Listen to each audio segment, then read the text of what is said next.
Ask 10 farmers what the future of farming means, and you'll get 10 different answers.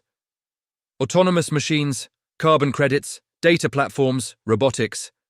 But ask a specific group of operators across the Midwest right now, the ones running Fendt equipment at high annual hours, and you get one consistent answer that has nothing to do with autonomy or artificial intelligence.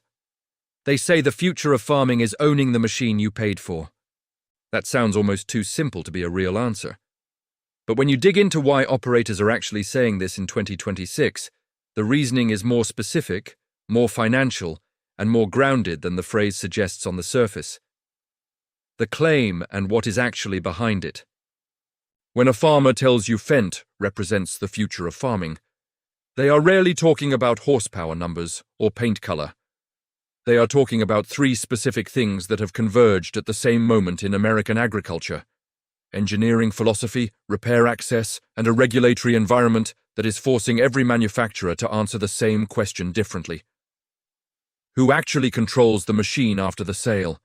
That question did not exist as a serious purchasing factor 10 years ago. In 2026, it is one of the top 3 considerations operators report when evaluating a major equipment purchase, according to multiple agricultural equipment surveys conducted across the Corn Belt over the past 2 years. Let's go through the specific reasons this conversation keeps landing on Fendt. The Vario transmission. 30 years of one idea. Fendt put the Vario continuously variable transmission into series production in 1995. That is not a recent innovation. That is 3 decades of continuous refinement on a single mechanical philosophy. Deliver power to the ground without interruption, regardless of load, regardless of terrain, regardless of speed. Most competing manufacturers have only recently brought genuine CVT platforms to market at scale, or still rely primarily on power-shift architecture with discrete gear steps. The Vario's 3-decade head start shows up in field-tested durability data, in operator familiarity across generations of European and now American farmers, and in a fuel efficiency advantage that independent testing consistently documents at 8 to 12% over comparable power-shift transmissions in sustained draft conditions. 30 years of refinement. On one transmission design is not a marketing story. It is an engineering track record that competitors cannot manufacture overnight. When operators talk about Fendt representing where farming technology should have been heading all along, this is usually the starting point. A transmission that does what it claims, validated across millions of operating hours on working farms rather than across a handful of demo seasons. The repair access factor. Why this is a 2026 conversation specifically. Here is why this conversation is happening now rather than 5 years ago. In January 2025, the Federal Trade Commission sued John Deere under the Sherman Act over repair restrictions. In April 2026, John Deere settled a separate $99 million class action covering repair access going back to 2018. The legal record now confirms, in federal filings, what farmers had been saying informally for years: that dealer-gated diagnostic software created real financial and operational harm. That legal record changed how operators evaluate every brand, not just John Deere. Farmers started asking the same question about every manufacturer on the lot, not just the one being sued. Fendt's diagnostic posture looks different specifically because of where the machine is engineered. The European Union's Right to Repair Directive became compulsory in 2024, with member states implementing national versions of that law through 2026. Manufacturers selling into the European market, where Fendt builds and sells the majority of its global volume, have had to design diagnostic architecture around regulatory requirements for repair access years before the American legal system caught up to the same issue. That is not a marketing decision Fendt made to win American customers. It is a regulatory reality that happened to align with what American farmers started demanding loudly in 2025 and 2026. Operators describe this distinction specifically when explaining why they made the switch. The diagnostic access on the Vario terminal gives them direct visibility into fault codes and machine status that the equivalent customer-facing tool on competing brands has historically restricted. When something goes wrong during a planting window, That visibility is the difference between diagnosing the problem in the cab and waiting on a dealer technician's schedule. Here at SoilFrame, we look at what farmers are actually saying about equipment ownership in 2026, not the marketing version. Subscribe right now.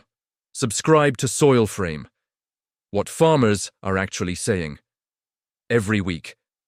The AGCO corporate structure. Why this matters more than people realize. Fendt sits under AGCO Corporation, headquartered in Duluth, Georgia. American company.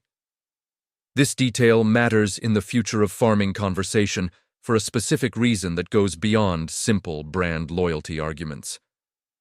AGCO's stated strategic direction, publicly reiterated by CEO Eric Hansotia across multiple investor communications through 2025 and into 2026, has positioned right-to-repair compliance and operator-facing technology access as a competitive differentiator rather than a regulatory burden to minimize.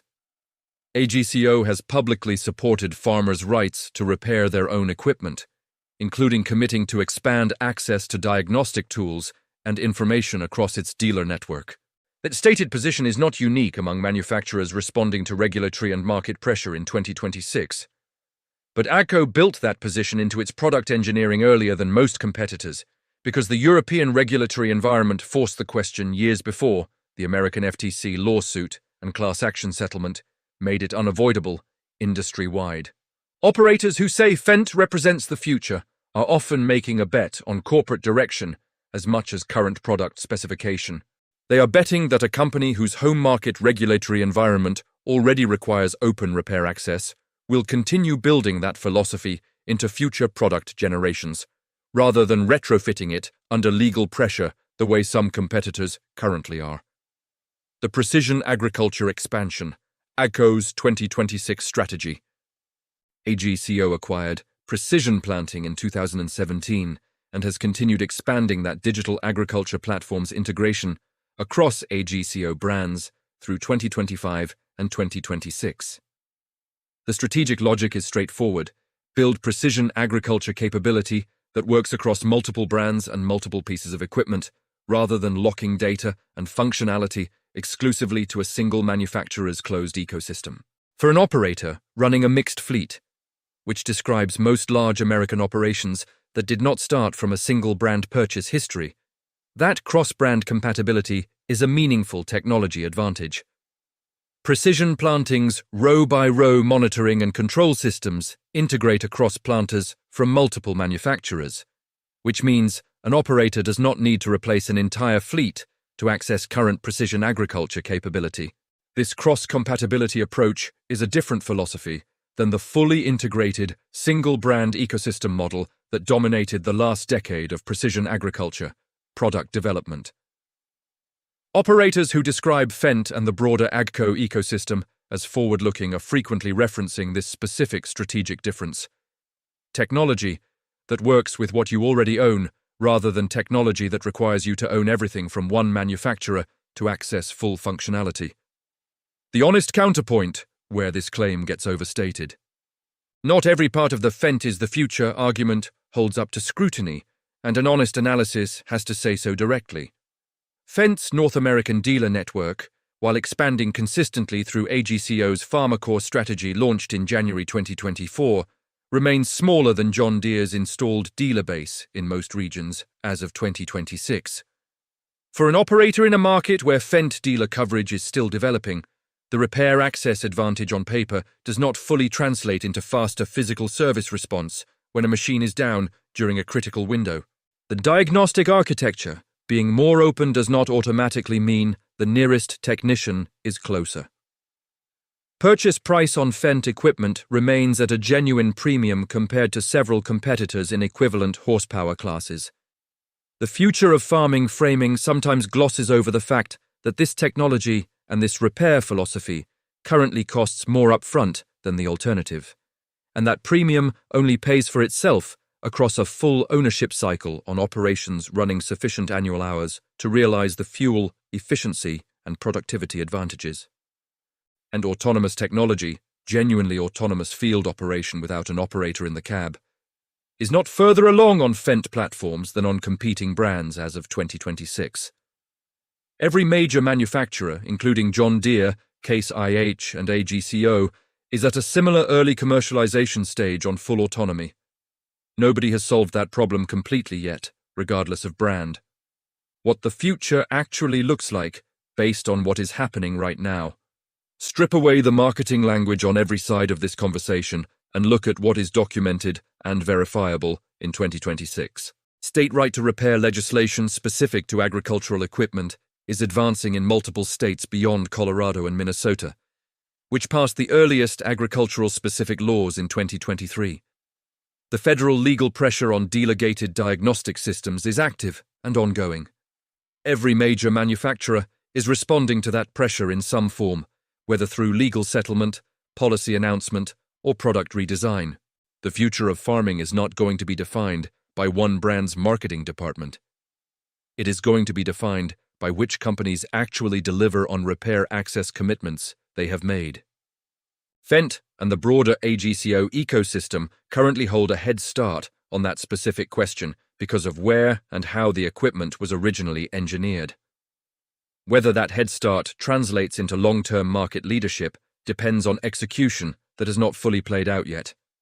Dealer network expansion, cross-brand technology compatibility actually working as promised in the field, and whether the price premium narrows as production scale increases. The farmers saying Fendt represents the future are not making a prediction about who wins on a spec sheet.